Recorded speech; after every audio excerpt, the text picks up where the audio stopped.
शहीद होता है या कोई अकस्मात निधन होता है तो प्रोसीजर है, गार्ड ऑफ ऑनर के साथ उसको इज्जत उसको लाया जाता है और घर वालों को जो पार्थिव शरीर को गार्ड ऑफ ऑनर के साथ उसका अंतिम संस्कार किया जाता है। लेकिन देश का दुर्भाग्य और इस भारतीय सेना में ऐसा मैं पहली बार देख रहा हूँ सिग्नल रेजिमेंट में कि इस प्रकार का जो कृत्य किया गया कि सेना का कोई भी अधिकारी पार्थिव शरीर को देने आया तो वो मौजूद नहीं है।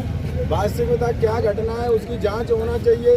उसमें कौन ऑफिसर जो सिग्नल रेजिमेंट के लिप्त थे उनके ऊपर कार्रवाई होना चाहिए, क्योंकि यदि वास्तविकता जितनी भी घटनाएं आज सेना में हुई हैं कहीं भी कोई भी आप उठा के इतिहास देख लीजिए। चंद्रशेखर आजाद ने यदि क्रांतिकारी थे अपनी गोली से सुसाइड किया था, क्या वो क्रांतिकारी नहीं थे? मैं ये कहना चाहता हूँ यदि भारतीय सेना चंबल संभाग ये जो है वीरों की शहीदों की भूमि है, यहाँ पर यदि इस प्रकार की घटना हुई उधमपुर में सिग्नल रेजिमेंट में नायक अरविंद सिंह तोमर के साथ जो हुआ वास्तविकता सबके सामने आना चाहिए। ये देश जानना चाहता है कि आखिर सेना में हुआ क्या जिसके कारण एक जान गई और उसको हवाला दे रहे हैं कि सुसाइड कर लिया। वास्तविकता सेना के अधिकारियों को आके यहाँ पर स्पष्ट रूप से कहना चाहिए था कि ये घटना हुई है। आज उस सैनिक के साथ यहाँ पर हम रोड पे खड़े हुए हैं, ये पूरी चंबल संभाग की भूमि शहीदों की भूमि है।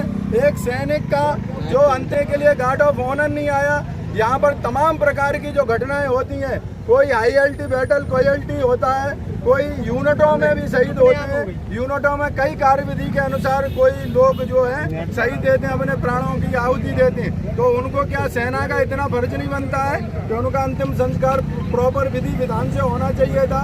आज पूरे देश की जनता देखे यदि इस प्रकार से भ्रष्ट और करप्ट सेना के अधिकारियों द्वारा यदि एक व्यक्ति के साथ सेना के जवान के साथ इस प्रकार का दुर्व्यवहार किया गया है, आप देख सकते हैं कि उनका पार्थिव शरीर और उनकी सभी जो घर के उनके परिजन हैं वो यहाँ पर आप देख सकते हैं रोड पे बैठे हैं हम।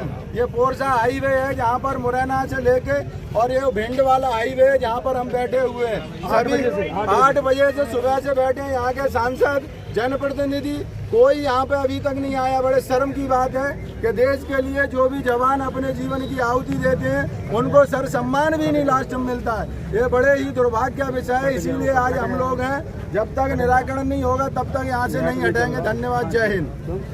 भारत माता की जय। भारत माता की जय। भारत माता की जय। हम सब एक हैं। हम सब एक हैं।